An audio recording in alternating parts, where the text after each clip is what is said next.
Maka dalam hidup ya, Tuhan katakan apa? Iman, pengharapan, dan kasih. Dan yang paling besar di antara semuanya adalah kasih. Jadilah pelaku-pelaku kasih di dalam kehidupan, supaya kehidupanmu diberkati Tuhan. Tuhan tidak menuntut macam-macam dalam kehidupan ini. Ya, jadilah pelaku-pelaku kasih. Ya, jadilah pelaku-pelaku kasih. Kasih itu rendah hati, kasih itu memberi, kasih itu berkorban. Ya, kasih itu lemah lembut. Coba kita cek dalam hidup kita, apakah kita sudah ada yang tersalurkan dalam kehidupan kita? Apakah kita sudah melayani dengan penuh kelembutan? Apa kita sudah melayani dengan rendah hati? Karena kasih itu bicara apa? Rendah hati, tidak sombong. Maka Bapak sekalian, ketika saya menyadari bahwa saya ini utusannya Tuhan, apa yang saya katakan waktu itu? Tuhan, aku mau menjadi jawaban atas permasalahan banyak orang yang dibawa datang kepada saya.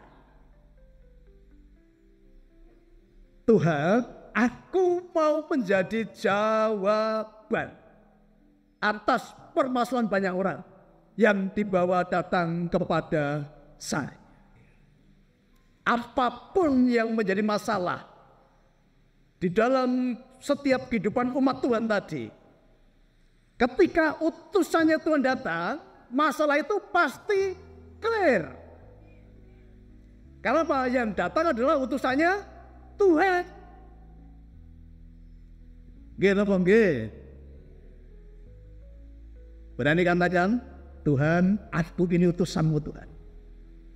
Masalah sebesar apapun yang dihadapi oleh jemaatku, ketika aku datang, pasti masalah itu selesai.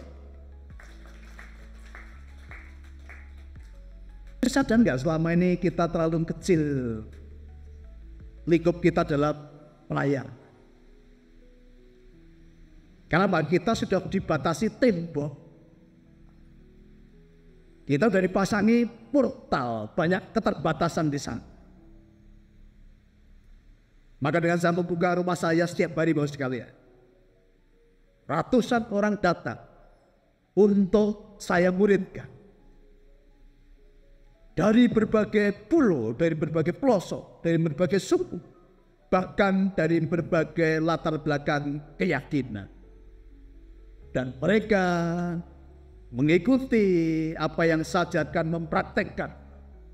Dan hasilnya dahsyat, Bapak sekalian. Hasilnya dahsyat. Orang yang datang dengan segala tangisnya, orang yang datang dengan air matanya, orang yang datang dengan segala keluh kesahnya, ketika kami dampingi, ketika kami muridkan, ketika mereka praktek, hidupnya menjadi dahsyat. Dan saya mengajar semua umatnya Tuhan tanpa terkecuali, apapun keyakinannya. Karena saya tahu bahwa jadikanlah semua bangsa murid. Itulah sejatinya amanat agung yang diberikan kepada kita. Jadikanlah semua bangsa muridku. Tapi seringkali kita terjebak. Wow, harus jadi Kristen. No, itu portal. Itu portal. Itu tidak amanat agung. Akhirnya apa? Kita jadi sempit pelayanan kita. Ya, sudah tadi bicara tentang agama Kristennya, kemudian masih diperkecil lagi dengan denominasi. Setiap hari saya ngajar bisa berkali-kali. Ini walaupun saya tidak menggembalakan dalam arti sinode, tetapi pekerjaan saya setiap hari itu ngajar bisa berkali-kali. Bapak Ibu bisa melihat setiap hari di rumah saya, ratusan orang datang dari berbagai pulau, dari berbagai pelosok, dari berbagai keyakinan, datang ke rumah saya. Dan semuanya mendapatkan jawaban atas permasalahan yang mereka bawa ke tempat kami. Karena apa? Karena ada kuasa Tuhan dinyatakan di sana. Dan saya sudah tidak tergantung dengan denominasi. Karena justru waktu itu saya disakiti dengan adanya denominasi, Bapak sekalian. Jadi saya masih ingat ya, ada istri saya waktu itu saya sudah merintis sebuah jemaat dengan denominasi tertentu. Tapi waktu kami masih muda, ya secara ekonomi juga belum mapan waktu itu. Tapi tiba-tiba ada pastor yang kaya dari Surabaya yang pindah ke Jogja. Tiba-tiba posisi kami digantikan. Jadi dari pusat itu menggantikan sebagai gembalanya yang kaya tadi. Saya tidak dipandang. Mungkin karena saya masih muda dan belum punya apa-apa waktu itu. Saya sempat dalam hati kecil, oh ini ternyata denominasi pun, hamba-hamba Tuhan pun tidak pincang. Kami yang merintis, kami yang memulai, tapi tiba-tiba waktu itu kami digantikan. Akhirnya saya katakan, Tuhan, aku mau menjadi jawaban atas permasalahan banyak orang yang dibawa datang kepada saya. Tidak melihat agamanya, tidak melihat sukunya apa, tidak melihat denominasinya apa. Menjadi jawaban atas permasalahan banyak orang. Karena apa Tuhan katakan, marilah kepadaku semua yang letih, lesu dan berbeban berat. Aku akan memberikan kelegaan kepada. Itulah sejatinya hamba-hamba Tuhan, utusan-utusannya Tuhan harus menjadi jawaban bagi permasalahan banyak orang tanpa terkecuali.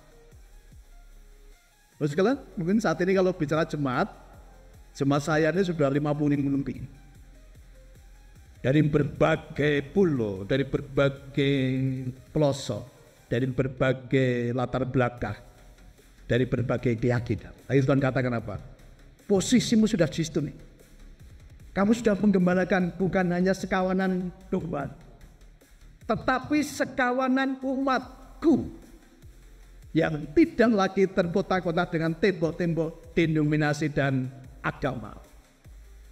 Ya itu dia banyak orang nyaman bahwa segala tempat kami.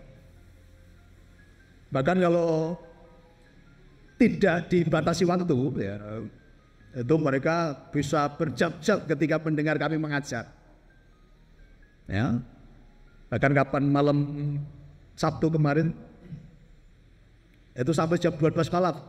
Karena dari Surabaya, dari Tulungagung, dari Malang, dari Jakarta, itu jam 12 malam kalau nggak di pengawal kami nggak tutup, mereka bisa sampai pagi.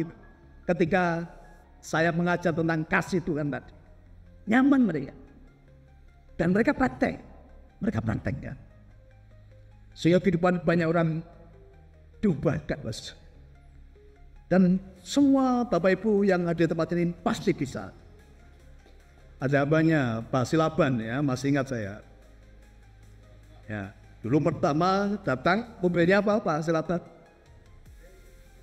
Cari ya. Kemudian pengen Pak, saya karena ini pegunungan, saya pengen mobil yang diesel kan gitu. Terwujud. Ya, sekarang yang terbaru apa mobilnya? Oterio sekarang ya, oke. Ya. Berkat Tuhan dinyatakan bos sekarang. Ya. Kalau Pak Silaban bisa, panjenengan semua juga pasti bisa. Karena kelimpahan Tuhan itu hak bagi semua makhluk ciptaannya tanpa terkecuali. Apalagi bagi hamba-hambanya, utusannya pasti lebih dahsyat. Ya, iman tidak perlu logika. Justru logikamu adalah batasan.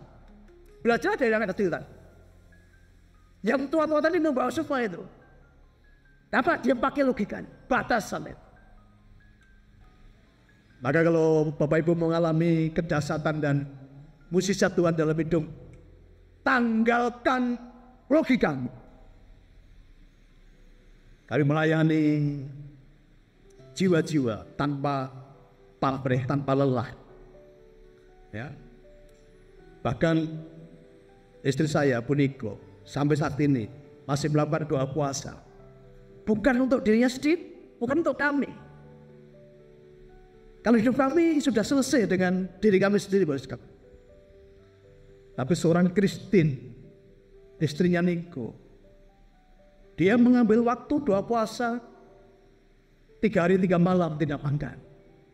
Mengambil waktu 21 hari, 40 hari untuk puasa. Untuk apa? Untuk jiwa-jiwa yang datang ke tempat kami. Supaya mereka segera mendapatkan jawaban dan pertolongan Tuhan. Seringkali kita memegahkan diri. Baik, seorang Kristen bertekun untuk di hadapan Tuhan. Sudah tidak bukan untuk dirinya lagi. Tetapi justru untuk jiwa-jiwa yang datang, yang letih, lesu. Supaya segera mendapatkan pertolongan dan campur tangan Tuhan. Saya sediakan waktu saya, Bapak Saudara. Ya, sampai tengah malam. Untuk apa? Untuk jiwa-jiwa yang sedang menangis. Untuk jiwa-jiwa yang sedang keletihan, sedang kepayah. Kami buka rumah kami 24 jam. Kenapa? Kami tahu bahwa dunia ini membutuhkan kasih. Dan ternyata yang paling besar di hadapan Tuhan adalah kasih. Karena iman tanpa perbuatan adalah mati kosong. Maka ketika mau mengalami kedahsyatan Tuhan, ya kita harus melangkah di dalam iman praktek. Dan disitulah Anda akan mengenal siapa Tuhan yang dahsyat dan besar tadi. Maka ketika saya melakukan sesuatu, saya tidak banyak mikir, Bapak sekalian. Kalau mikir bicara apa? Bicara portal. Kalau mikir bicara pengetahuan. Satu-satunya batasan dalam kehidupan adalah logika. Pikiranmu.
Ketika kamu sudah mengenal yang besar tadi, kamu pun akan melakukan perkara-perkara yang besar di dalam kehidupan.